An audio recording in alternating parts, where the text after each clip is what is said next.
Quero aproveitarmos sobre os nossos pés para lermos um texto para conciliar ao tema estimulador. Mateus capítulo 20, um texto propício para o tema, já vista que está proposto ao estímulo de uma geração. Vamos ler capítulo 20 do Evangelho segundo escreveu São Mateus, a partir do versículo 1, que está escrito: porque o reino dos céus é semelhante a um homem pai de família, que saiu de madrugada assalariando trabalhadores para a sua vinha. E ajustando com os trabalhadores a um dinheiro por dia, mandou-os para a sua vinha. E saindo perto da hora terceira, viu outros que estavam ociosos na praça, e disse-lhes: ide vós também para a vinha e dai-vos o que for justo.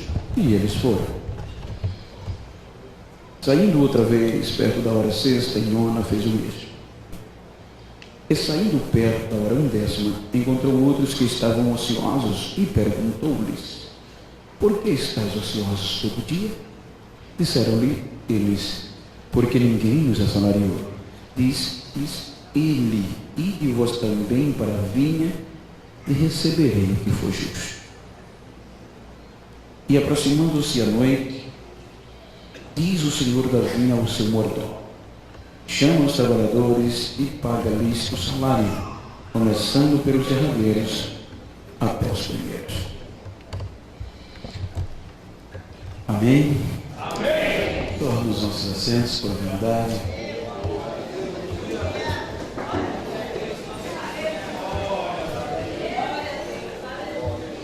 Quero louvar e agradecer ao nosso Deus pelo privilégio de estar aqui pela primeira vez, e agradecendo ao pastor Adão, sua família, a pastora Ruth, pela credibilidade, a confiança, a oportunidade a mim otorgada de estar participando deste evento, e tem incluso nele homens de espírito, histórias elevadas, homens e mulheres, dos quais eu tenho pleno saber e não sou merecedor de estar entre eles. Mesmo assim, o Senhor acreditou e me deu esta oportunidade. Quero agradecer a toda a diretoria, a toda a igreja, por este privilégio, e registrando os meus agradecimentos à receptividade dessa família, pastor Paulo, e Deus recompense ricamente. Fazendo menção de louvor pela vida dos grupos que me antecederam, da cantora, Deus continue vos abençoando. Quero transmitir-lhes um abraço fraternal da minha esposa, a todas as irmãs, a partir da esposa, a pastora Ruth. Fica entregue a mensagem. Queridos, se trata de uma festa de agradecimento a Deus pelo aniversário da igreja, e é um contexto estimulativo. Haja visto que dias se passam, horas, meses e anos, e por mais ignorante que venhamos a ser, sabemos que quanto mais as horas se passam, mais a coisa vai ficando difícil. Quando Jesus ele verbaliza esta parábola, era uma resposta a um questionamento, depois de uma recusa, fazendo menção, antes de adentrar no texto, os respectivos pastores, pastoras das igrejas, ministérios respectivos aqui mencionados. É muito bom conhecê-los. Então, quando Jesus faz menção, ele dá resposta depois que o jovem, que a Bíblia oculta-lhe o nome, mas o denomina de um jovem rico, ele recusa uma proposta ao Reino dos Céus, e é quando Cristo tenta explicar-lhes aos discípulos quanto difícil seria pessoas com aquela visão, com aquele egoísmo, adentrar no Reino dos Céus. Então, quando Jesus abrange e abre o leque, os discípulos se assustam. Os irmãos onde convivem que os discípulos, eles fazem uma pergunta e fazem nesta própria pergunta, eles mesmos questionam Jesus, dizendo: quem poderá salvar-se? Tendo em vista que Jesus abriu o leque de um peso maior para voltar aos céus.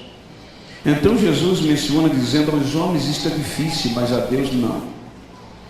Então é quando ele entra nesse contexto missionário, nesse contexto avassalador de desgaste, de coragem, de ousadia, do projeto de Deus, que é a igreja. Veja que Pedro pergunta a Jesus: Senhor, e nós que deixamos tudo para te seguir? O que é que ganharemos? Aí é quando Jesus diz: nesta vida, tanto, portanto, e por fim a vida eterna. Aí agora Jesus aborda um contexto conhecido dos seus ouvintes. Agora Jesus vai falar para simplificar o entendimento acerca do cotidiano, do que eles viviam no labutar diário.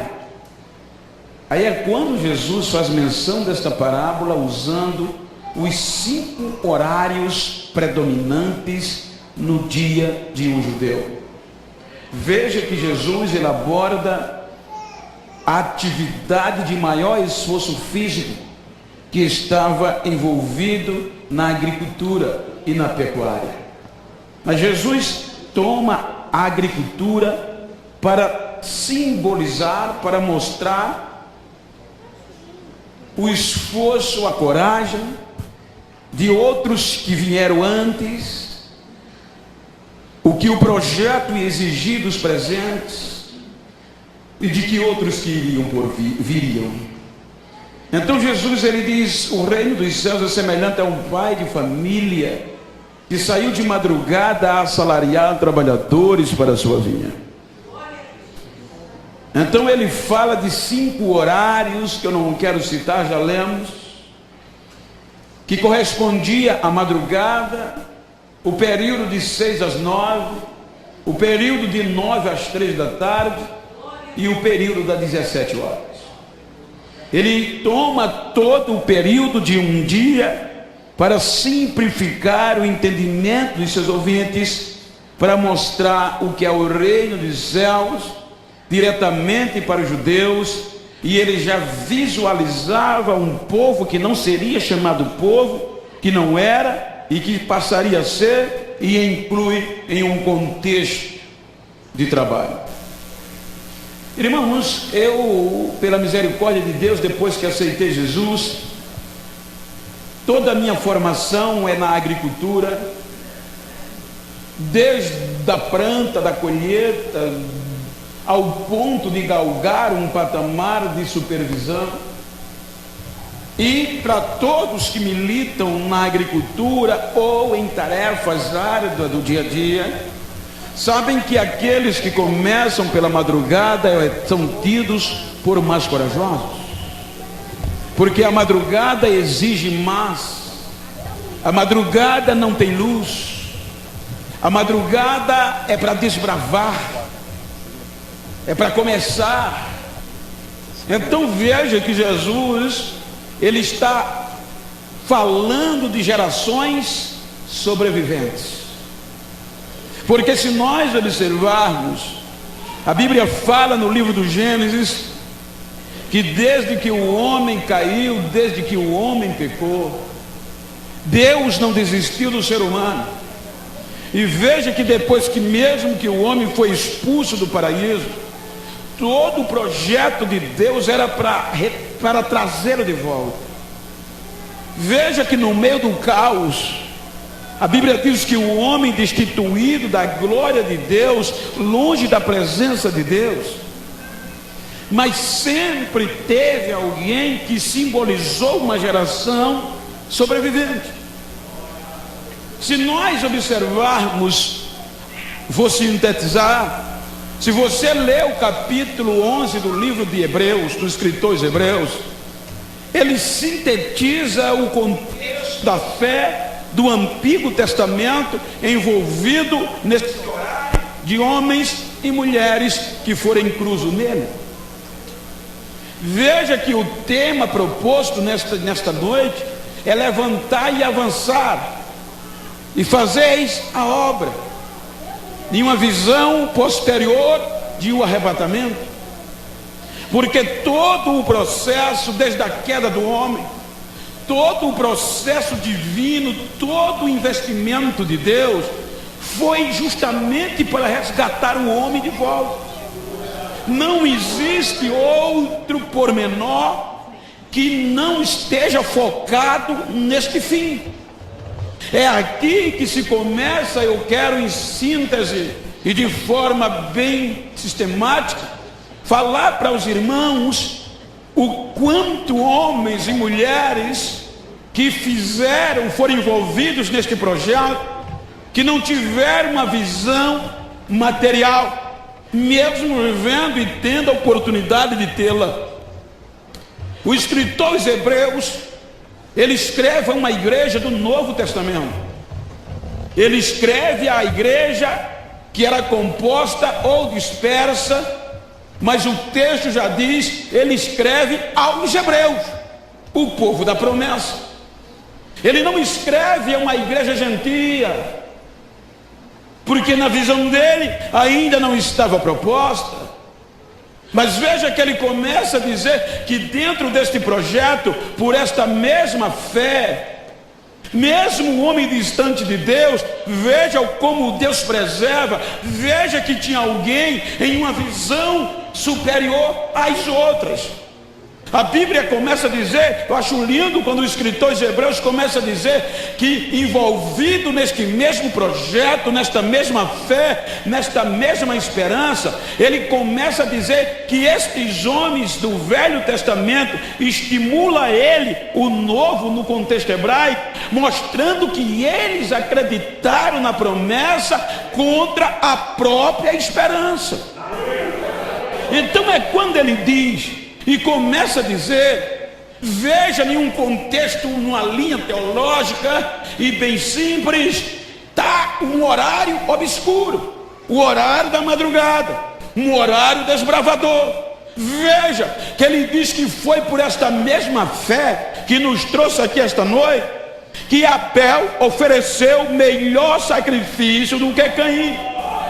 Ele começa falando e dizendo que envolvidos nesta mesma fé, ele diz que foi por este mesmo projeto de fé que Enoque andou com Deus, foi transladado antes de ver a morte.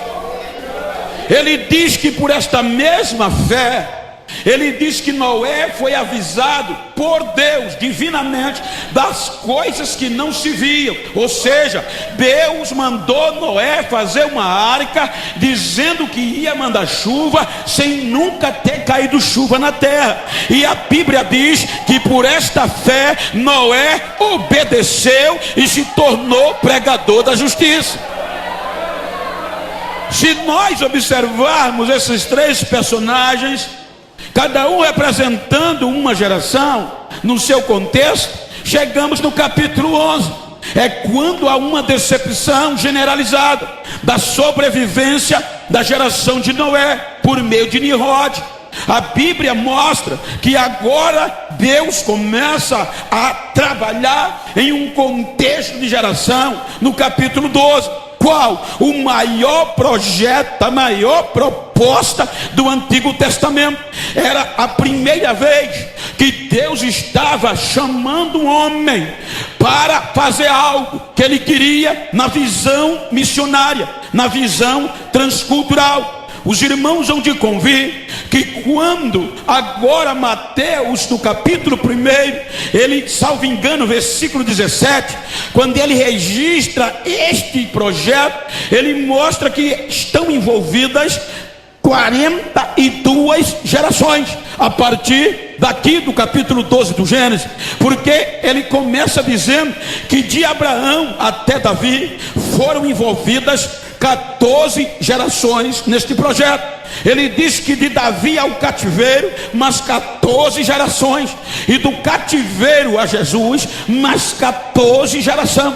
Então ele aborda 42 gerações envolvidas no projeto ousado de missões, de resgate do ser humano.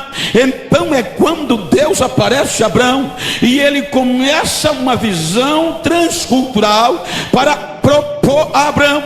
A Bíblia diz que ele vai em Ur dos Caldeus e diz: Abraão, sai da tua terra, do meio da tua parentela, e vais para uma terra que eu te mostrarei. A Bíblia diz que Abraão acreditou na promessa de Deus e partiu, sabendo nem para onde ia, mas acreditando na promessa que Deus lhe havia feito pela fé. Então o escritor aos Hebreus, ele diz que também a mesma Sara, ela acreditou na promessa de gerar um filho, por este mesmo projeto, por esta mesma fé. E olhe, quando ele termina de falar de Abraão e de Sara, ele diz que todos eles morreram sem ver a promessa, mas não desistiram, acreditando em uma promessa maior. Ele diz que agora Isaac abençoa a Jacó e a Esaú por conta desta promessa. O escritor aos Hebreus diz que por este mesmo projeto, por esta mesma fé, foi quando a Bíblia diz que Jacó abençoou os seus filhos. E a Bíblia diz que, chegando no Egito, o próprio José acreditou no projeto, chorando ao bordão de Jacó na sua morte. E por este mesmo projeto, José acreditou que Deus ia visitar o seu povo, e fez menção dos seus ossos, dizendo para os seus irmãos: não deixe os meus ossos no Egito, porque Deus visitará esta terra e levará vocês para a terra que prometeu aos nossos pais. Isso é fé, é exigência do projeto. Veja que a Bíblia diz que foi por esta fé. Olha a coragem, olha o desafio da nossa geração. Ele diz que foi por este mesmo projeto e por esta mesma fé que Moisés, ele sendo grande, ou seja, com poder de decisão, ele preferiu não ser chamado filho da filha de Faraó. Isso implica dizer que Moisés recusou, abriu mão de ser chamado neto da maior autoridade política e econômica da sua geração, porque antes preferiu ser maltratado com o povo de Deus. Para o quê? Para fazer parte de uma promessa futura, acreditando e escolhendo o vitupério de Cristo, sabendo que seria maior do que a glória do Egito no meio da sua geração. É aqui que o escritor diz que é pela fé, esse mesmo projeto, que os muros de Jericó caíram embaixo, por baixo, que Raabe acreditou e não pereceu com os ímpios. Ele começa a dizer nesse projeto na madrugada: falta-me tempo. Para quê, pastor? Para falar de Gideão, Baraque, Jefté, Sansão. Falta-me tempo para falar de Davi, de Samuel. Olha o que é que ele diz: homens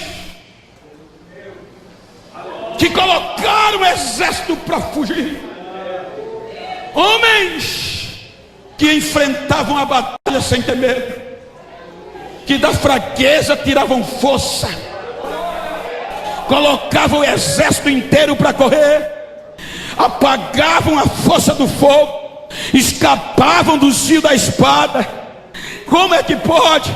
Ele diz: homens que não tinham o privilégio que a gente tem, mas eram homens que eram maltratados, esbofeteados, passavam pelo escárnio, eram mortos no meio da batalha, mas não desistiam, acreditando em uma promessa muito maior.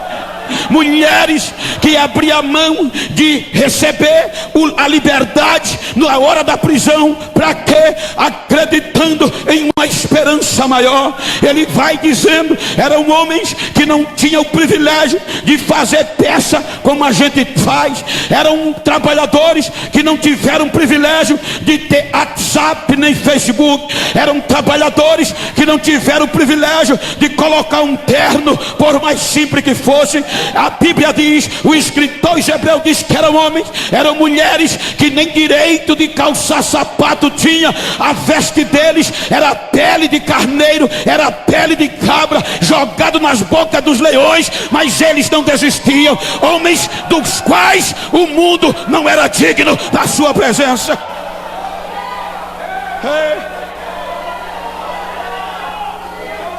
Isso faz a gente chorar. Eu estou falando de avançar. E olha o que é que ele diz: estes homens pela fé alcançaram os bom testemunho. Mas mesmo eles alcançando o bom testemunho, Deus não deixou que eles entrassem no descanso, nem na terra prometida. Por quê? Porque Deus tinha coisa melhor para a nossa geração, e não queria que eles chegassem sem a gente. Trabalhadores da madrugada. O escritor diz dos Hebreus que muitos eram esbofeteados, cerrados ao meio.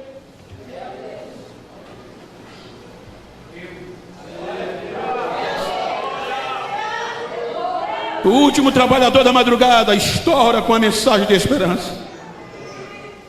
E veja que a mensagem era para os judeus. Quando Zacarias aponta no cenário, foi dito aqui que a mensagem de Deus, a mensagem ela não muda, é a mesma ontem, hoje e eternamente. O que era pecado lá atrás é pecado hoje. Malaquias deixa uma mensagem dizendo: ele vem, e ele virá como lavandeiro, com um sabão na mão para tirar todo o grude. Ele virá como o ourive refina o ouro no fogo. Ele queimará todo o entulho. Mas ele diz: mas para vós que temei o meu nome, ou seja, para vós que ainda estão sobrevivendo, nascerá o sol da justiça, e ele trará salvação debaixo das suas asas, e vocês saltarão feito bezerros novos. Agora imagina 42 gerações envolvidas no projeto do Velho Testamento, e este era o requisito. Malaquias sai do cenário. 400 anos se passam e Deus não fala mais. Vem Alexandre o Grande, heleniza todo o mundo antigo. O grego se torna a língua oficial. 400 anos sem Deus falar, e o projeto morreu.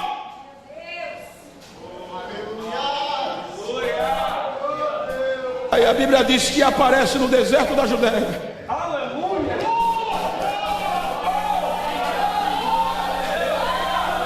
O que eu acho lindo é que a Bíblia diz que não aparece no YouTube, não aparece na galeria da fama, não aparece vestido de ouro, não aparece com ternos todo elitizado, não. Aparece no deserto da Judéia um homem vestido pelo de camelo, cheio de Deus. Aparece João Batista anunciando o nascimento do sol. João Batista começa a pregar no deserto. E ele não tinha arrudeio, ele pregava a verdade que era posta no projeto. Arrependei-vos e produzis fruto digno de arrependimento, porque o machado já está posto à raiz da árvore, e aqueles que não produzem frutos serão cortados e jogados fora. João Batista pregava para o prostituto: ou deixa de se prostituir, ou não entra no céu. Ele dizia para o pecador: ou anda produzindo fruto, ou não entra no reino dos céus. Aí chama a atenção. Como é que pode um homem que na nossa linguagem, na nossa ótica, era para pregar no centro de Jerusalém? Não, ele começa a pregar lá no deserto. E ele não vem para Jerusalém. O povo de Jerusalém corria para o deserto. O que era isso? Unção. Quando o povo corria para o deserto, já ia confessando os seus pecados, e por ele era batizado no Rio Jordão. Aí alguém do sistema se encabula e procura João Batista perguntando: tu és o Messias que nós estávamos esperando? Ele diz: não. Tu és um profeta, tu és Jeremias, tu és Elias? Também não sou. Quem tu és? Eu sou a voz. Eu sou uma voz do que clama no deserto: preparai o vosso caminho, que ele venha.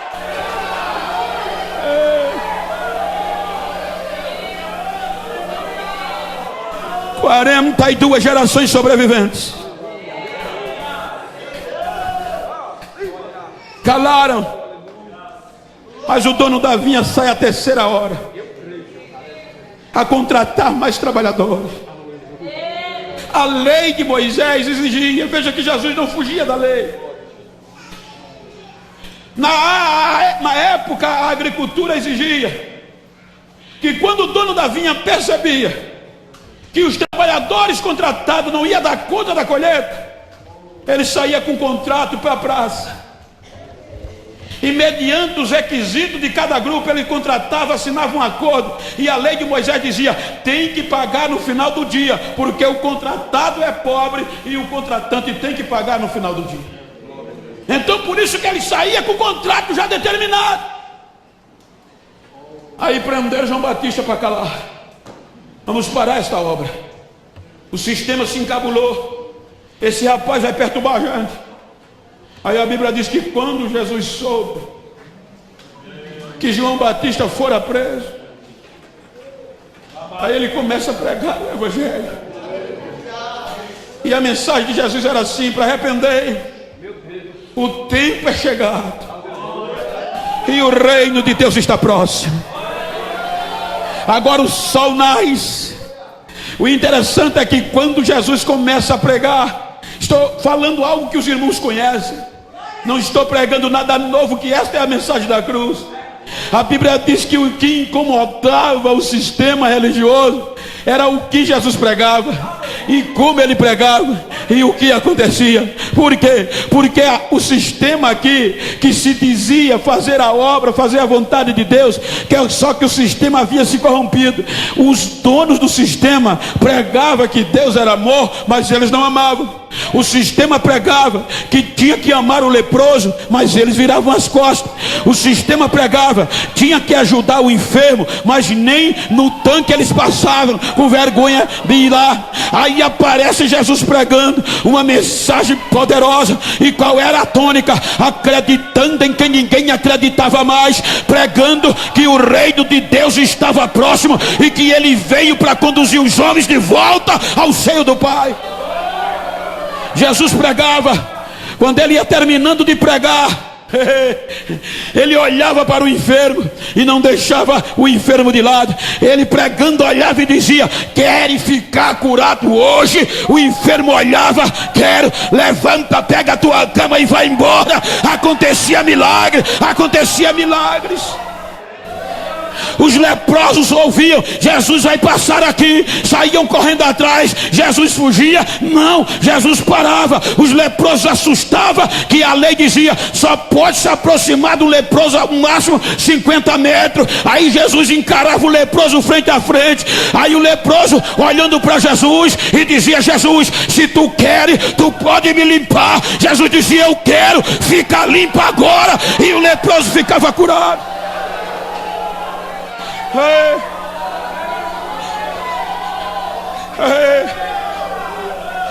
Contra tudo e contra todos. Mataram João Batista. E agora disseram: vamos matar esse também. Mas vamos pegá-lo no erro da lei. Ele vai errar. Ele está ganhando muita gente. A fama dele está se espalhando. Tem que calar. O sistema é assim. Aí a Bíblia diz que o sistema pegaram os doutores, escribas, compostos com os fariseus, e iam para onde Jesus estava pregando, para pegar um erro na pregação de Jesus que ferisse a lei de Moisés. Quando eles observavam Jesus pregar, Jesus pregava tão lindo, com tanta autoridade, que os doutores começavam a chorar. E quando voltava com o relatório, não voltava com erro, já vinha dizendo: nunca a gente ouviu ninguém pregar daquele jeito. Aquele homem tem muita autoridade, ele é profeta. Temos que matá-lo. E qual é a possibilidade? A cruz. Jesus se entrega por esta obra, gente, para nos dar o direito de ser o que a gente é hoje, para pagar o preço que as 14 gerações não puderam pagar. Jesus se entrega ao sistema. E veja que o sistema começa a pregar Jesus à noite, julgá-lo. Um julgamento cruel, sem misericórdia, paus, fora da lei. Começaram a julgar ele à noite, e já era errado segundo a lei. Levam para a casa de Anás, não acharam culpa nele. Perguntaram: tu és o filho de Deus? Foram no ômago, ele disse: eu sou. Blasfemou! Esbufetearam ele. Meia-noite, não encontraram outra acusação. O que é que faz com ele? Leva para a casa de Caifás. Agora, essa acusação de blasfêmia não é suficiente para levá-lo à cruz. Vamos pagar falsas testemunhas. Vamos dar muito dinheiro, corrompidos o sistema. A Bíblia diz que Caifás era o sumo sacerdote, era a maior autoridade religiosa. Começou a comprar pessoas. Nós vamos dar muito dinheiro a você, se vocês acusarem ele de um crime falso. A Bíblia diz que durante a madrugada não encontraram ninguém que pudesse testemunhar contra ele. Terminando a madrugada, vai para o Sinédrio. E o Sinédrio não tem outra acusação a não ser ratificar a blasfêmia. É aí que levam para Pilatos, para sancionar, conforme a lei romana, a crucificação, a morte. Aí Pilatos, na acusação, diz: eu não vejo nesse homem crime algum.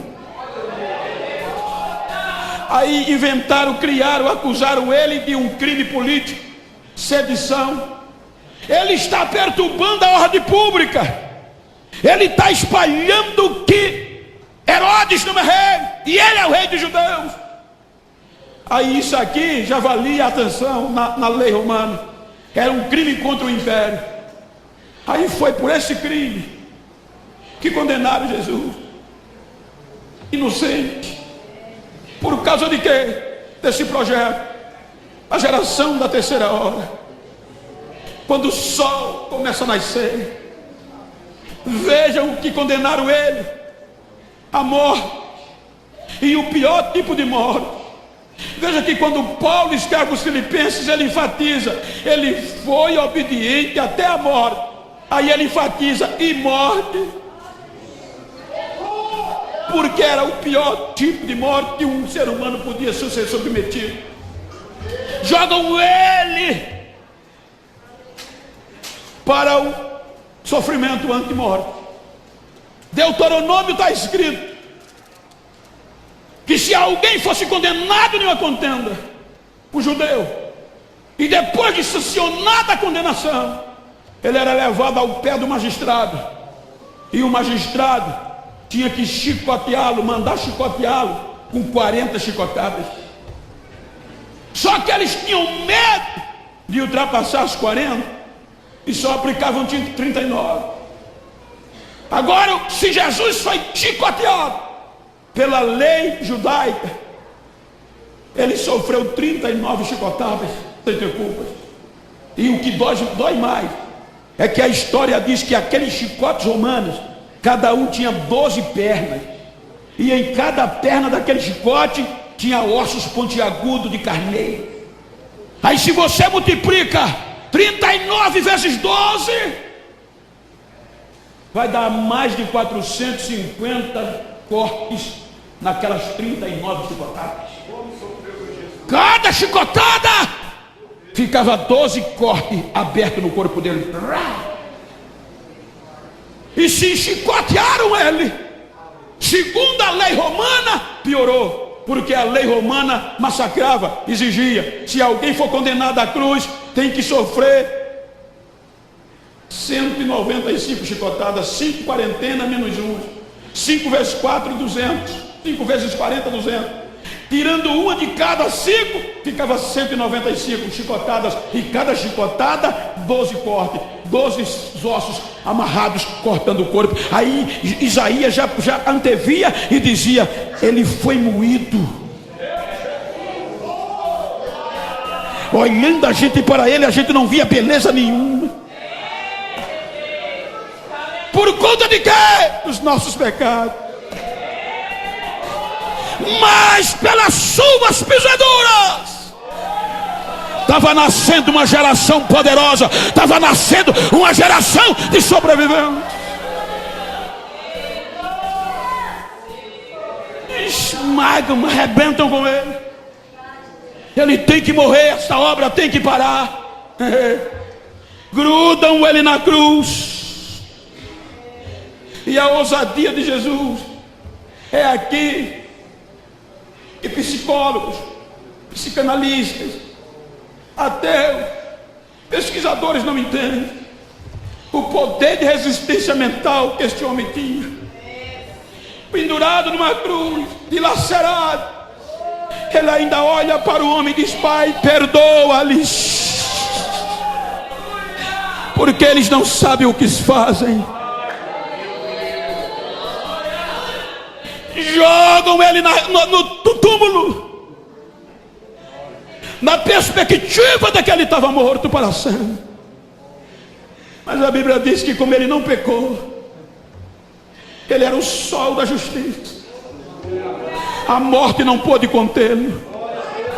Veja que a Bíblia diz que pelo poder de Deus as cordas da morte foram quebradas, a ânsia da morte foi tirada, e na manhã do terceiro dia a notícia chegou: a pedra foi removida, os anjos desceram, tiraram a pedra do túmulo, e Jesus ressuscitou. Jesus ressuscitou para ratificar a obra missionária.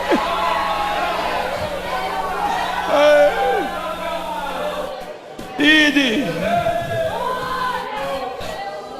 Quando ele ressuscita, depois de um procedimento, ele aparece a quem? Os discípulos. E o que é que ele diz? Desistam, voltem. Ele olha para a igreja e diz: idem, preguem, façam discípulos de todas as nações. Levantem, avancem. E veja que ele não pede por favor, é uma ordem: levantem-se, avancem, faça a obra, e eu vou estar com vocês todos os dias até a consumação dos séculos. Jesus vai aos céus.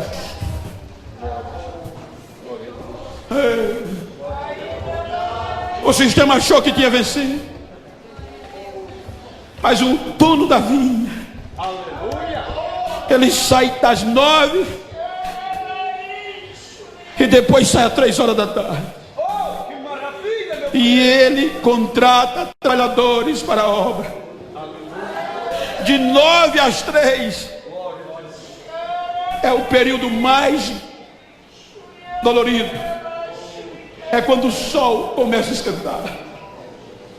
Se os irmãos observarem, ele deixou uma mensagem estimulativa tão grande, que quando ele subiu os céus, os anjos voltaram para esses trabalhadores e disseram: por que vocês estão perplexos olhando para cima? Esse Jesus que vocês viram se ocultar nas nuvens, ele voltará em grande glória, como vocês o viram subir. Ei, os irmãos se trancam. Vejam que não era fácil pregar esta mensagem. Primeiro, a vida estava em risco para a população, e a notícia que o império e que o sistema religioso espalhou é que Jesus morreu, e acusaram os discípulos de ocultar o corpo dele. Acharam que prendendo a igreja ia resolver o problema. Eles se trancam, mas com 50 dias após a ascensão, Aleluia. a Bíblia diz que entra o Espírito Santo onde os discípulos estavam reunidos. O que eu acho lindo é a capacidade de Deus para os trabalhadores. Aqueles cerca de 120 missionários não tinha requisitos próprios para chamar a atenção de ninguém. Segundo alguns psicólogos, o único que tinha poder acadêmico de persuadir alguém era Judas. Mas Judas tinha se suicidado. Agora, quem estava naquele cenário? Cerca de 120 irmãos, semi-analfabetos na maioria, ex-pescadores, ex-prostitutas, ex-aleijados.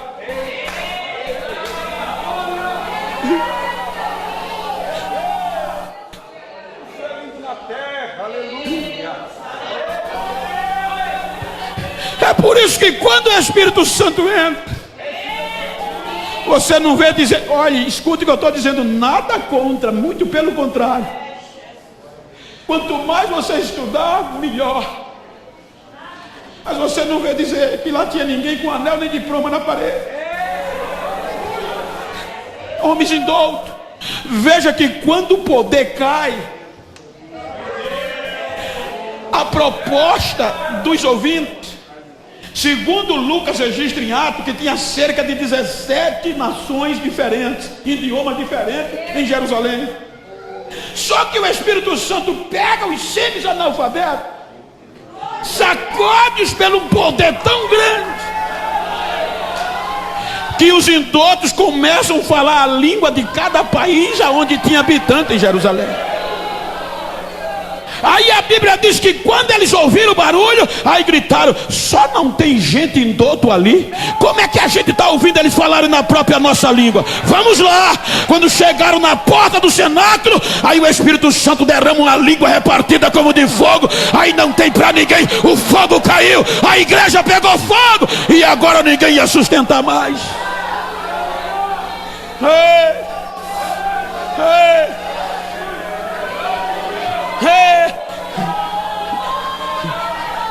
Aí o indouto, sem diploma na parede, sem vídeo no YouTube, sem anel no dedo, o irmão Pedro vai para fora.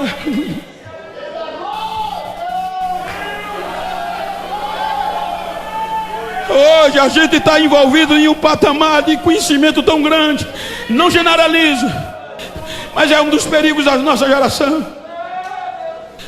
Hoje a gente não prega mais a mensagem da cruz. Foi dito que arrebatamento não pode se falar mais porque não dá ibope, não garante agenda.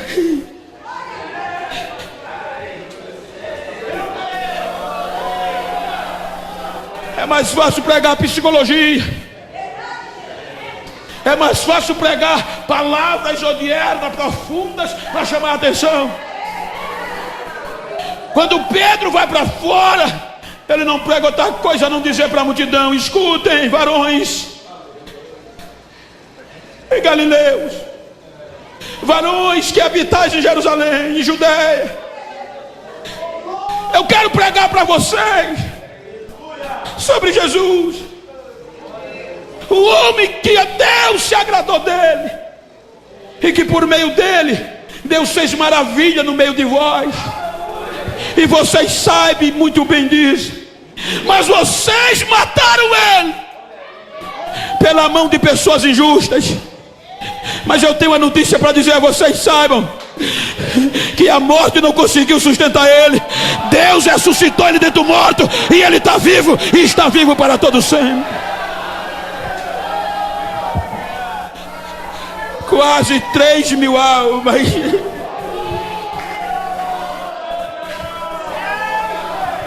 Quase 3.000 almas aceitaram a Jesus. O segundo sermão, Pedro não pregou para uma multidão. Pedro pregou para uma pessoa, cheio de Deus. É isso que está faltando na minha geração. Nós estamos querendo pregar para multidões. Estamos se esquecendo que é a unção que faz a diferença. A segunda pregação, o número aumentou, e Pedro não levou sermão nenhum, só pregou para um homem muito mais aleijado. Ele diz: eu não tenho prata nem ouro, mas o que eu tenho, isso eu te dou, em nome de Jesus, levanta! O número vai para quase 5.000. Os trabalhadores da nona, da sexta e da nona hora. E agora ninguém sustentava mais esse povo. E qual era a mensagem dessa geração? Ele foi, mas vai voltar. Pode olhar. Todos os 4 evangelhos, todo Atos dos Apóstolos, toda a carta paulina, todo o Apocalipse. A mensagem fundamental dessa geração: filhinhos, é já a última hora. Filhinhos, o vosso trabalho não é em vão no Senhor. Filhinhos, ele foi, mas volta já. Filhinhos, na casa do meu pai tem muitas moradas, se não fosse assim eu vos teria dito. Ninguém parava aqueles irmãos, gente. Eu tive uma experiência, vocês talvez já ouviram, mas deixa-me recapitular. Eu estava em um congresso missionário na Europa, estava pregando em Zurique, e um pastor de uma cidade italiana, Torino, me levou para pregar, soube que estava lá e veio me pegar em Zurique para Torino. E naquele dia eu passei uma experiência inusitada. Eu preguei naquela noite na Itália, simples, mas o poder de Deus caiu de uma forma tão grande que as pessoas corriam para frente do altar com a cara no chão sem ninguém chamar, e as lágrimas caíam, e pessoas aceitando a Jesus. No outro dia, o pastor Marcos Ramos, meu amigo, disse: Bento, eu vou te dar um presente. E começou a andar comigo por onde esta igreja fez história, por onde esta geração sobreviveu às perseguições, sem desistir de Deus. Passávamos em lugares tão tristes que eu chorava feito criança. Ele dizia: Genival, está vendo esse lago aqui? Muitos crentes daquela igreja dentro foram jogados vivos aqui por não negar Jesus. Os soldados davam a oportunidade: ou vocês desistem, ou para de dar glória a esse Jesus, ou a gente vai jogar vocês dentro do lago com as mãos amarradas e pedras penduradas no corpo para descer mais rápido. Ele dizia que os irmãos olhavam e diziam: não dá para desistir mais. Era ele jogando os irmãos na água, e os irmãos já entravam gritando: o céu está aberto, eu vou entrar. Ele está me esperando, eu vou entrar.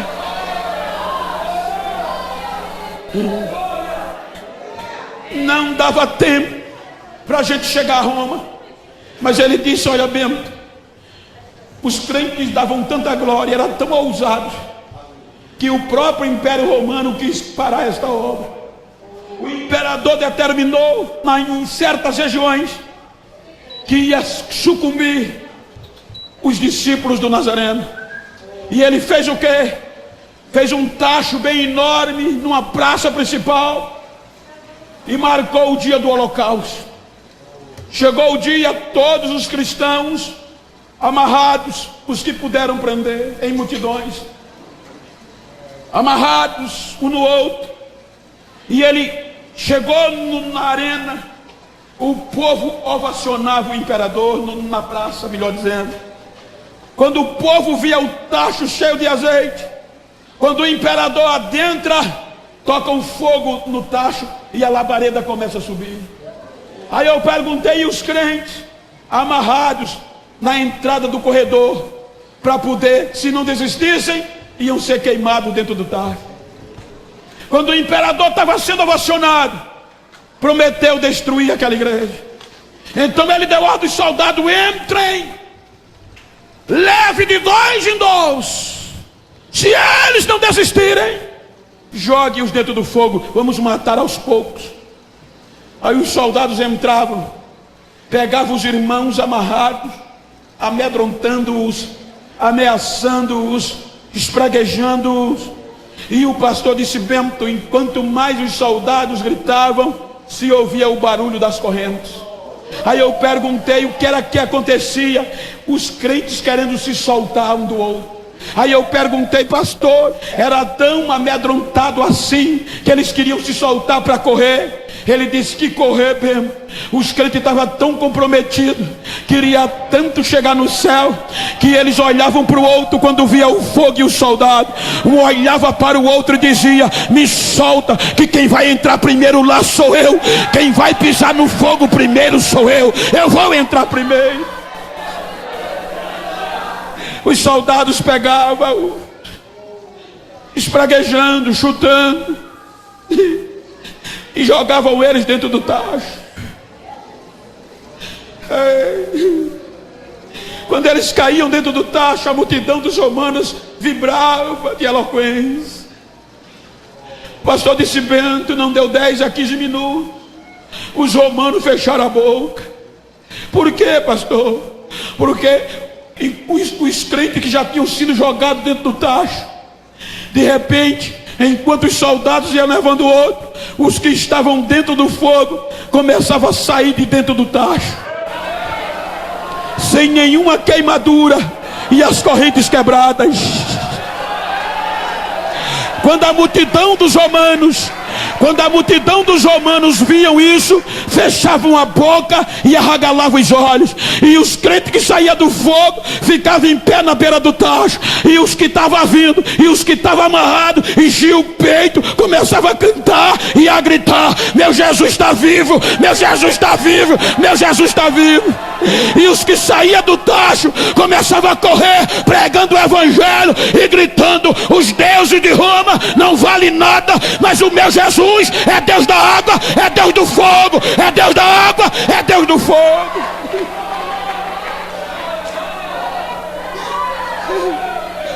Geração sobrevivente.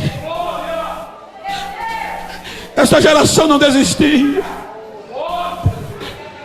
Venceram o fogo, venceram leões.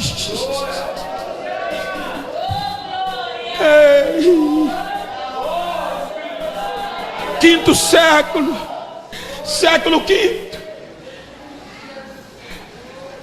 prendia as irmãs nas regiões feudais.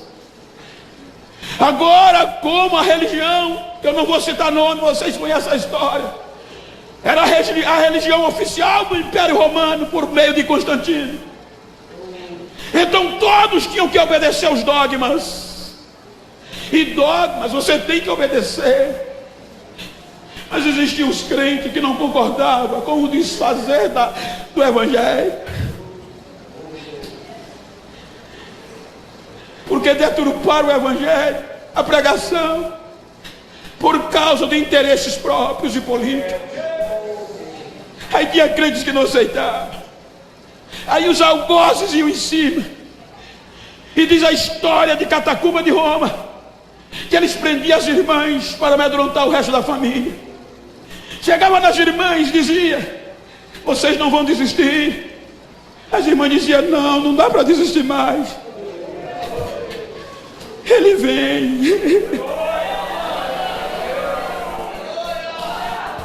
Jesus vai vir nos buscar.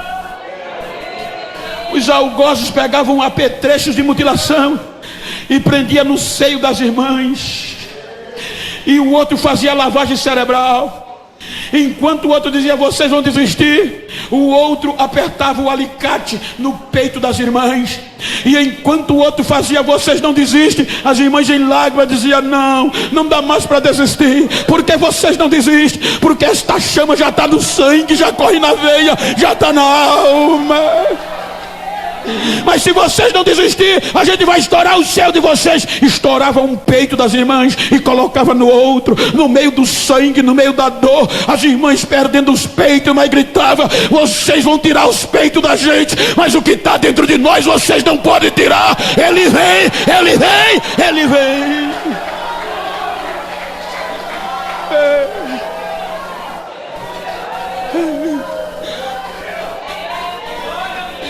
Século 13, 1212, tiraram as escrituras de circulação, porque os leigos não podem conhecer esta palavra, só o alto clero pode lê-la.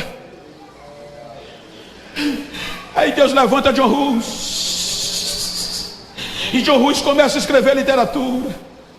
O sistema disse: você tem que se retratar, tem que parar. Não dá para parar. Vai morrer. Prenderam ele numa estaca, colocaram as literaturas no pé da estaca e tocaram fogo com ele e com as literaturas. Mas enquanto o fogo comia, ele gritava: vocês estão calando um gancho, mas Deus vai levantar um cisne e vocês não vão parar esta hora. Estoura o século 17, século 16, 1545, vem as indulgências plenárias e as indulgências parciais. Quando o sistema pregava que havia um fogo intermediário para purificar a alma do homem, aí Deus levanta Martim Lutero, defendendo as suas teses, fazendo a reforma protestante, dizendo que não era o purgatório que purificava a alma, mas um crente entrava no céu pela fé e pela esperança em Cristo Jesus. Chega ao século XVIII, 1707, aí já vamos para o Brasil. 2 pescadores, quando a religião predominava no nosso Brasil. 2 pescadores aqui no estado de São Paulo, no Rio Paraíba do Sul, vão pescar no ritual de 12 de outubro, em homenagem no ritual de Aparecida do Norte. Com todo respeito à história, quando ele joga a rede para o lado esquerdo, vem uma estátua de 40 centímetros. Quando joga para o lado direito, vem a cabeça da estátua. É um milagre, justamente no dia 12 de outubro. Pegaram a estátua e levaram para quem de direito. Estoura o século XIX, 1929. Aí o Papa Pio VI, sua santidade, determina que aquela Aparecida que foi achada no Rio Paraíba do Norte, do Sul, aquela Aparecida seria padroeira avivalística do Brasil, com todo respeito à história e à crença. E foi ratificado que a Aparecida seria a salvadora, a intercessora do Brasil. Mas graças a Deus que a sua santidade chegou atrasada, porque a Bíblia diz que em 1910, vindo do avivamento da rua de lá de Seymour, Daniel Berg e Gunnar Wingre colocaram o pé no solo brasileiro e disseram: o Brasil é de Jesus, é Jesus que vai avivar o Brasil. Avança. Às vezes eu fico com vergonha, me ajuda aí. Às vezes eu fico com vergonha. Século XIX, a Bíblia nos mostra que agora já está em ação a igreja da última hora, porque os trabalhadores da sexta e da nona era a igreja primitiva, os judeus. Mas Deus usou Paulo para escolher um povo que não era chamado povo. Sabe o que é interessante? É que a parábola de Jesus mostra 5 horários. Na madrugada, o dono da vinha assalariou. A terceira hora, o dono da vinha assalariou. A nona hora e a sexta, o dono da vinha assalariou. Aí Jesus disse que ele saiu para a praça às 5 horas da tarde. E nessa hora, o dono da vinha não levava contrato. Era costume deles ir para a praça, para o comentário, para saber o que houve, como estava a colheita. O dia estava terminando. Ou seja, nenhum empreendedor inteligente contratava ninguém 5 horas da tarde até hoje. Aqui tem empreendedores. Nenhum empreendedor de São Juízo contrata alguém faltando um dia para terminar o mês ou 1 hora para terminar o dia, porque tem encargos e altos. Ele remaneja, ele deixa para o dia seguinte, mas não contrata. Aí Jesus diz que o dono da vinha vai à praça sem contrato. E quando ele chega na praça, ele vê um grupo desocupado. É o único grupo que ele questiona. Aí ele pergunta: por que vocês estão aqui ainda? São 5 horas da tarde. O que houve?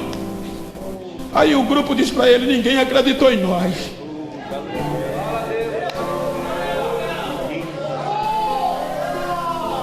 Nós não temos requisitos para trabalhar na vinha de ninguém. Olha a coragem do dono da vinha. Vão vocês também para a minha vinha. Eu não vou dar dinheiro, não vou oferecer valor a vocês, mas eu vou dar a vocês o que é justo.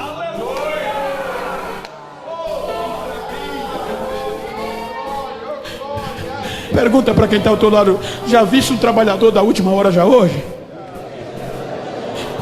Diga: estou olhando para ele.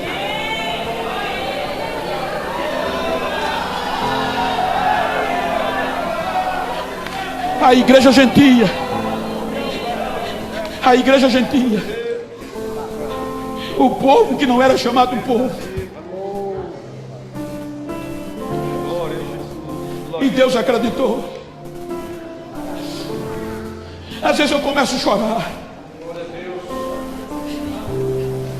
Eu me acho tão pequeno que às vezes nas minhas orações eu não levanto nem a cabeça com vergonha de não fazer quase nada.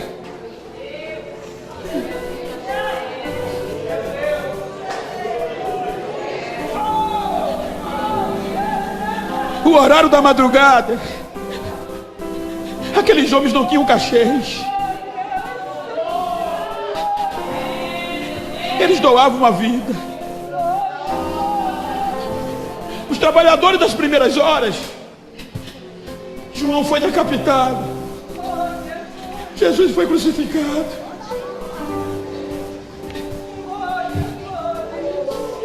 Os trabalhadores da terceira, da sexta e da nona hora, muitos queimados, vivos.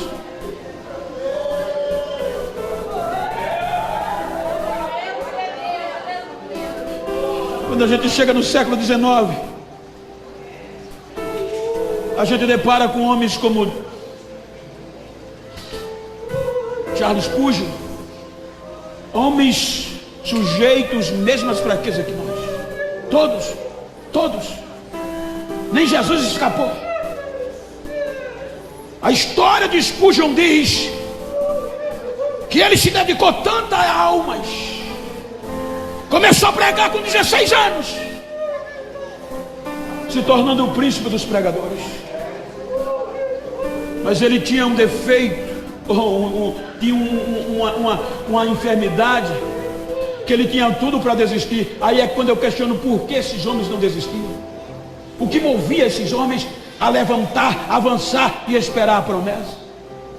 A história dele diz que ele pregava um sermão de 1 hora. Quando saía do altar, deitava 3 dias dormindo, a maioria das vezes, por causa de uma enfermidade de gota úrica. Os joelhos, os calcanhares inchavam, que ele não podia andar. E por que esses homens não desistiram? A história diz que Lutero O grande reformador que está completando 500 anos, pregava cura, milagre, mas tinha uma enfermidade, uma ferida na perna que não sarava. O que fazia esses homens? A Bíblia diz que o amor por alma de D.L. Moody era tão grande, a história, melhor dizendo. Filho de um homem pobre, família pobre, sem destaque. Ajudava o tio a consertar sapatos. E um dia ouvi uma pregação de Spurgeon, desafiando quem queria se tornar um ganhador de alma para povoar os céus. E aquele jovem pobre aceitou a proposta. E decidiu: todo dia eu vou ganhar uma alma. Não me pergunte como, mas a biografia dele diz que todos os dias ele orava por alguém.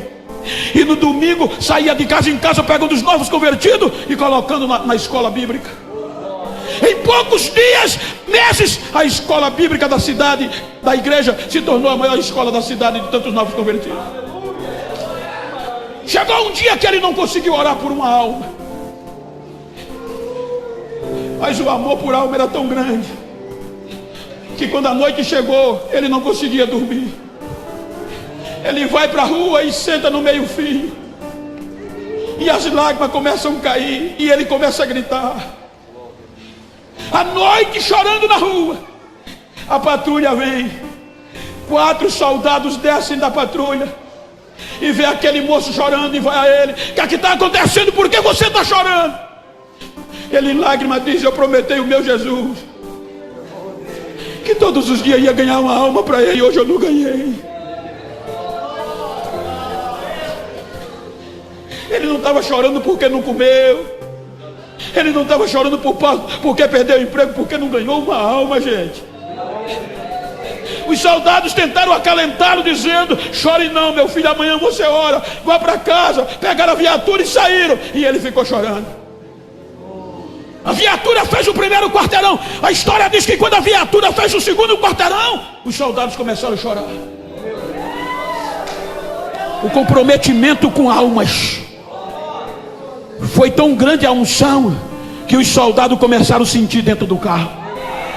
Quando passaram o terceiro quarteirão, os soldados não resistiram, fizeram a volta, foi aquele moço. Quando pararam a viatura, já desceram correndo: para de chorar, a gente quer aceitar o teu Jesus como Salvador da nossa alma.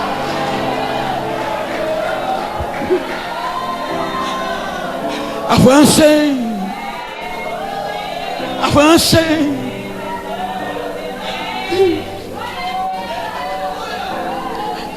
Século 20, década de 40,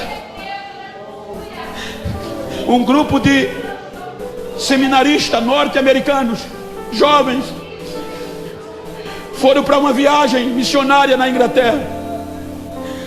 E um dos objetivos era visitar a casa do grande metodista John Wesley, o homem que sacudiu a Inglaterra pelo avivamento tal que, segundo relatos verídicos, a rainha da Inglaterra gritou: eu prefiro todos os canhões dos meus inimigos voltados contra mim, mas eu não quero um crente de joelho dobrado orando contra a minha nação.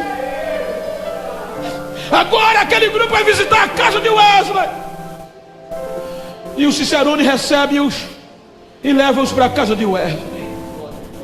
Quando eles chegam na casa de Wesley, vão reconhecendo: aqui era a escrivania onde ele preparava os sermões, aqui era o quarto onde ele dormia, a mesa de alimento, blá, blá, blá. Aí chega onde ele orava, estava a cadeirinha com as marquinhas no chão. Aqui era a cadeira que ele orava. Olha as marquinhas do joelho.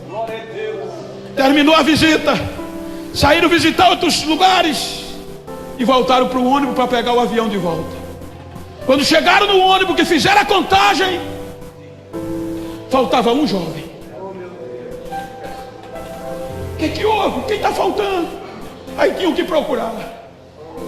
Aí voltaram procuraram em vários lugares.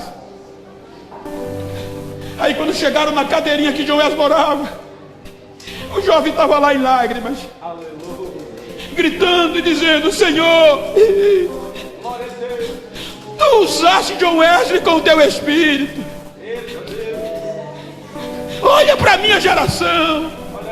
John Wesley marcou a geração dele. Olha para a minha, eu estou aqui, faz de novo. Eu estou aqui, faz de novo.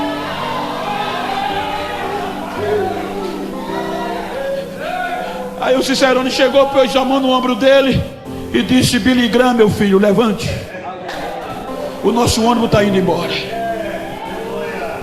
Quem é Billy Graham? Quem foi Billy Graham? Um dos maiores ganhadores de alma da nossa história. O homem que recusou um convite do Partido Republicano para se candidatar à presidência dos Estados Unidos. Mas por que você recusou? Porque ser presidente dos Estados Unidos não está à altura de ser um mensageiro da palavra de Deus.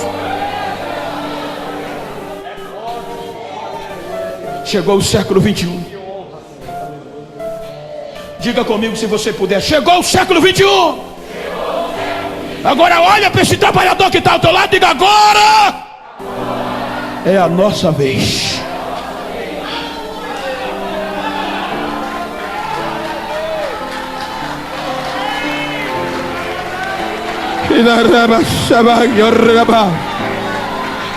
Avancem. Avancem. Século 21 tão desafiador. Século 21, o século da pós-modernidade. Século 21, o século das facilidades. Século 21, aonde a unção já não tem mais valor. O que tem valor é a presença. Aonde nós já não somos, entre aspas, vistos pelo caráter, mas pelo que tem. Século 21, se você falar bonito, você é o cara. Mas a minha Bíblia diz que no século 21 a unção ainda faz a diferença. Eu fui convidado para pregar num congresso de missões em um ginásio bem grande. E o pastor nunca tinha me visto. O coordenador me convidou, eu cheguei naquele ginásio lotado. Quando eu fui subindo o altar, o pastor olhou para mim, olhou para o coordenador e disse: quem é esse moreno que vai subindo no altar? O altar com muita gente importante do mundo todo. Ele disse: é o pregador da noite. Ele é de onde? De Maceió, Alagoas, do Nordeste. O coordenador disse: é. Aí o pastor disse: como é que num trabalho desse tamanho, dessa envergadura, tu vai convidar um nordestino? Será que vem alguma coisa boa de lá? E para piorar, tu vai logo convidar um preto do beiço virado? Ele olhou para a aparência, ele não viu por dentro. Aí levantou, foi ao meu encontro e disse: não vai dar para tu pregar hoje. Tem muita gente importante aqui, eu não te conheço. Tem problema não? Tem não. Discriminação. Foi sentado, Deus não deixou, ele volta para onde eu estava e disse: olha, para tu não ficar triste, eu vou te dar 10 a 15 minutos. Prega qualquer coisa e depois senta, que tem gente para pregar. Tá bom? Tá. Eu peguei o microfone, não com raiva, mas com um pouquinho, e já entrei com 220, pingando azeite. Quando deu 10 minutos a 15, o ginásio pegou fogo. O barulho é ensurdecedor. Crente profetizando, embolando. A glória pegou no altar, que as grandes autoridades saltavam feito pipoca e gritavam: a glória é dele, ele dá quem quer. A unção é dele, ele dá quem quer. O pastor chorava feito criança, só tinha o direito de olhar para mim e dizer: vai, negão, tu é o cara. Vai, negão, vai, negão, vai, negão. É a unção, é a unção, é a unção, é a unção.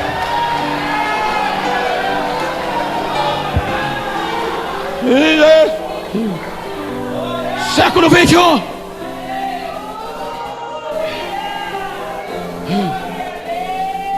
Estão querendo nos calar de qualquer jeito. A mídia, os interesses. Há dias passados eu recebi uma ligação dos Estados Unidos, de uma grande agência de artistas. com uma proposta para mim ganhar muito dinheiro. Pastor Genival Bento, pois não. Aqui é da América. Nós agenciamos artista tal, pastor tal, fulano tal, e a gente quer contratar o senhor para a nossa agência, para cuidar das suas agendas. A América precisa de conhecer aí o mundo. A gente tem acompanhado o senhor. O senhor já veio à América. Aí eu caladinho e disse a ele: eu estou aí 2 vezes por mês para pregar o evangelho. O senhor tem agenciador aqui? Eu digo: tenho. A gente precisa conhecer ele, ele é muito forte. 2 vezes aqui. Quem é ele? Jesus.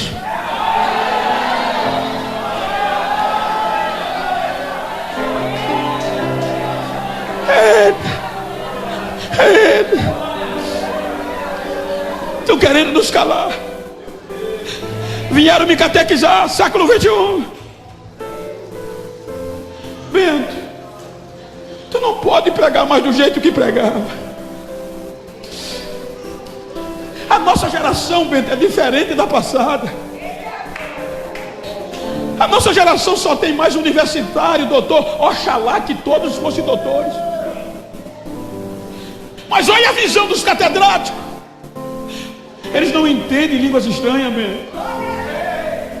Então você não pode mais estar dando aqueles pulinhos correndo no altar.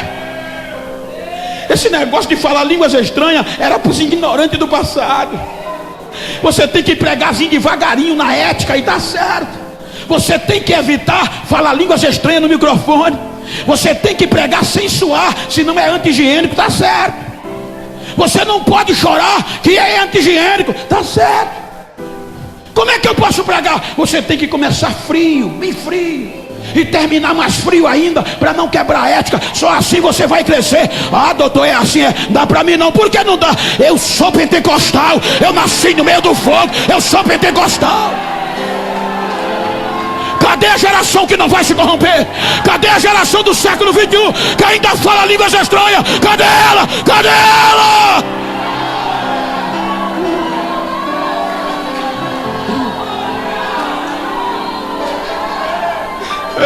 É a nossa vez. É a nossa vez.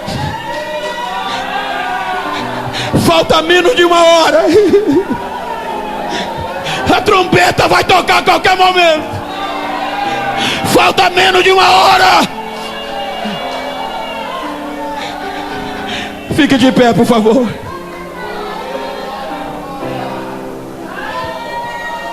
Se você pode. Se você pode. Se você pode. Se você está perto de alguém do mesmo sexo, a não ser que sejam parentes íntimos, vira para ele como eu estou aqui, com todo respeito hierárquico, meu pastor Adão, me ajude aqui.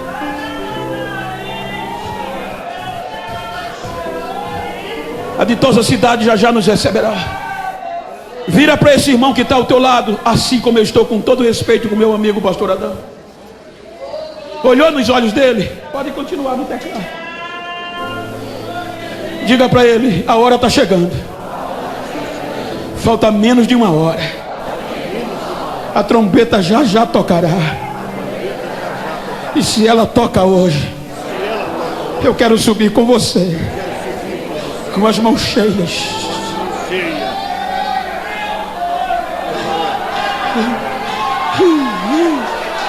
Diga a ele, diga a ele. Diga a ele: se ela não toca hoje, eu quero deixar um encontro marcado com você, mas desafiador. Diga a ele: aonde? Diga: tu lembra daquela rua de ouro do Apocalipse? Há uma praça de ouro puro. No meio da praça, eu vou te dar uma referência.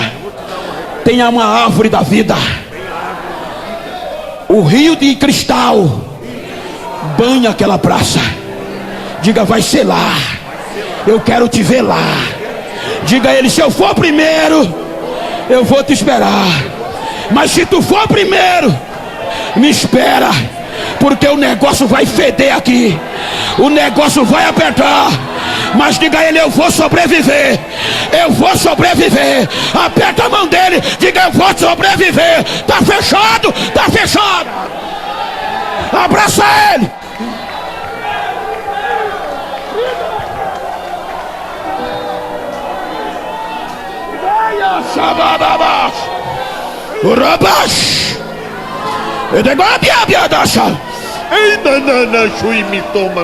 I pray somebody to see the world. Mata. Enduri shuin kuinana. I am Bahia de Gachal. Semana tem toma choco. Ele viu pit cheio na ravas. Tama. Endana machuin. Eu te prometi, e eu estou fazendo algo grande no meio dos teus. Eu estou sacudindo esta geração que te entreguei pelo avivamento sobrenatural. A minha glória está invadindo vidas, porque eu estou levantando vidas do pó. Hoje eu estou restaurando sonhos e promessas de vidas que estavam desestimuladas. A minha glória está invadindo esta casa, porque eu tenho urgência neste grande avivamento, diz o Senhor desta igreja, diz o Senhor desta igreja. Adora, adora. Deixa eu ver o barulho dos sobreviventes. Deixa eu ver o barulho. Esse é o barulho da igreja missionária. Este é o barulho da igreja pentecostal. Recebe aí a unção. Recebe, recebe.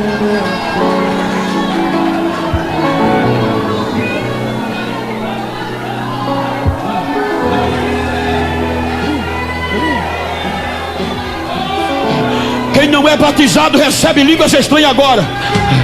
Quem nunca mais falou em línguas estranhas começa a falar agora. Recebe renovo agora. Recebe renovo agora.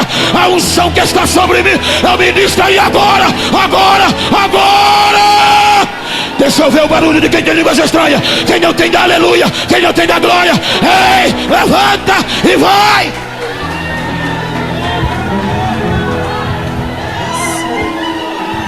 Glória a Deus. Aleluia. Fala em línguas estranhas. Sente a glória. Sente a unção de Deus.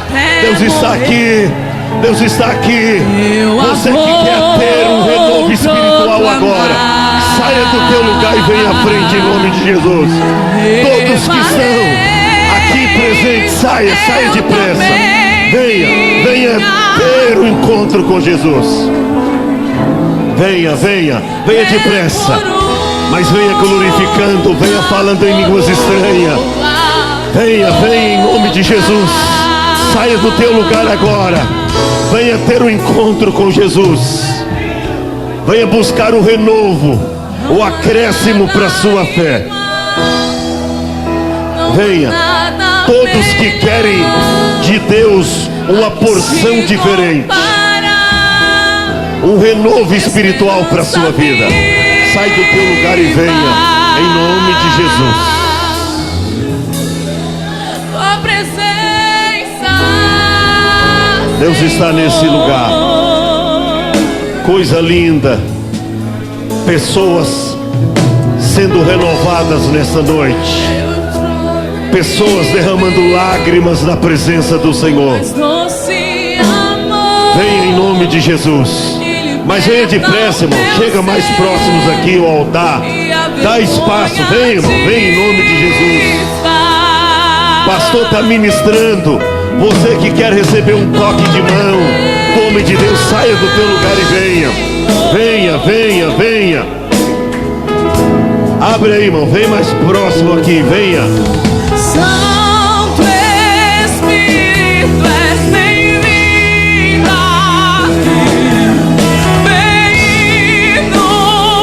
Olha aí. Oh, a glória de Deus está nesse lugar.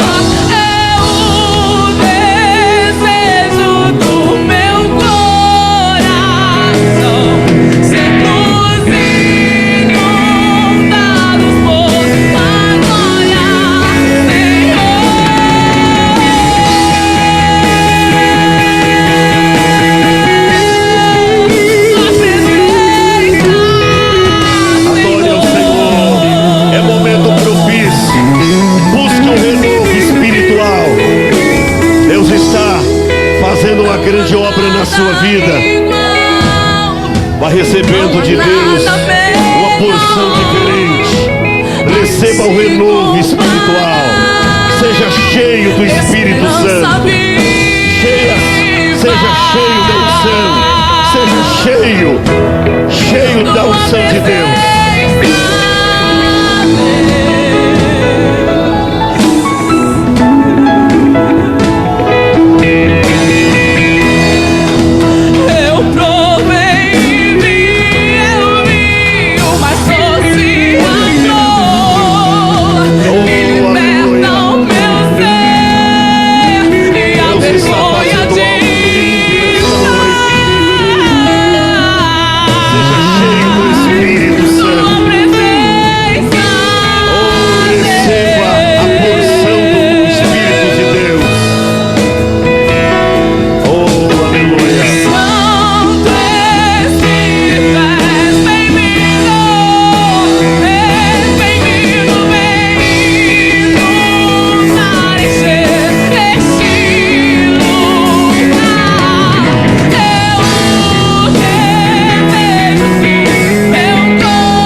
Profetiza, canta hinos espirituais.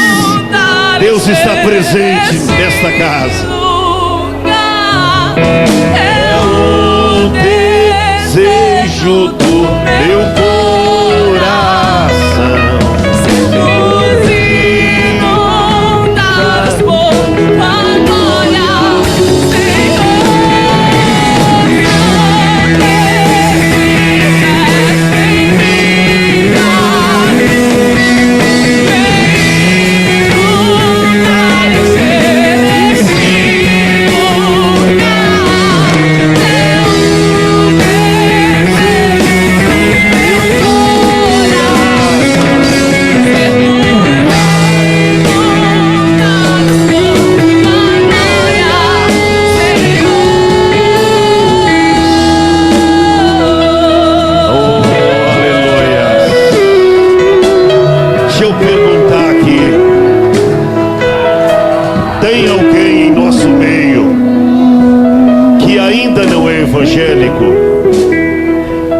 Uma pessoa que ainda não se decidiu a Cristo, tem uma mão levantada ali. Eu quero ser explícito, bem claro. Quer hoje ter um encontro com o Senhor Jesus? Então saia do teu lugar e venha. Oh, aleluia! Glória a Deus, glória a Deus. Oh, aleluia! Teu nome? Luciene. Deixa eu perguntar, tem mais alguém que ainda não é evangélico? Que ainda não tomou essa decisão de ser um servo de Deus, um servo de Cristo? Tem alguém? Outro sim. Uma outra pergunta. Alguém que conhece Jesus, mas que se afastou do Evangelho, que na caminhada da fé, na corrida da fé, veio as lutas, veio os problemas e você fraquejou.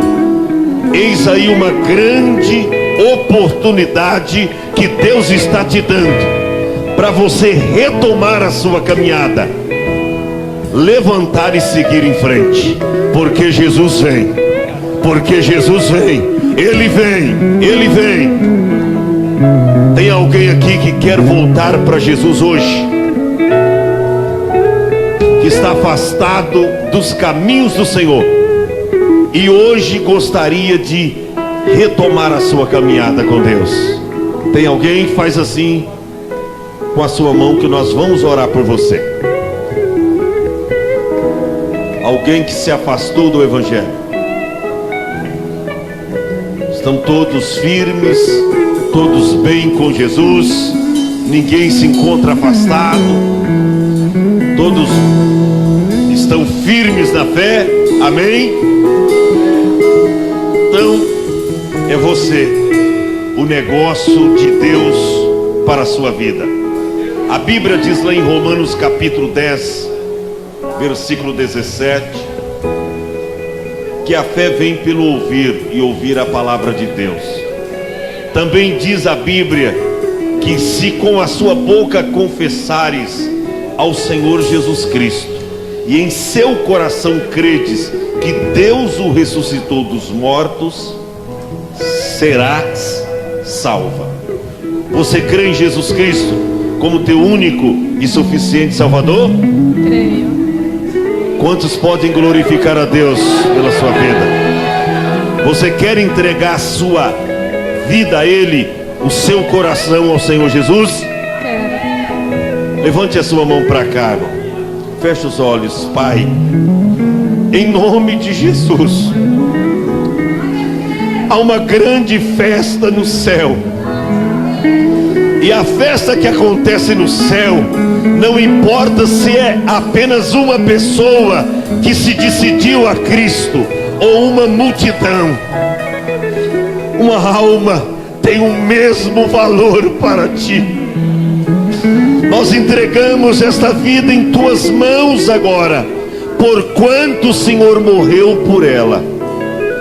Faça dela, ó Senhor, algo extraordinário na tua presença.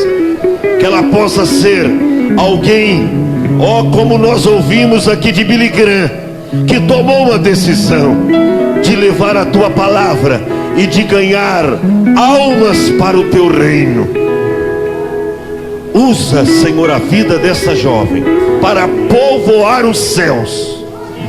E que nasce hoje aqui alguém disposta a levar a tua palavra e cumprir o ide informativo do Senhor a sério.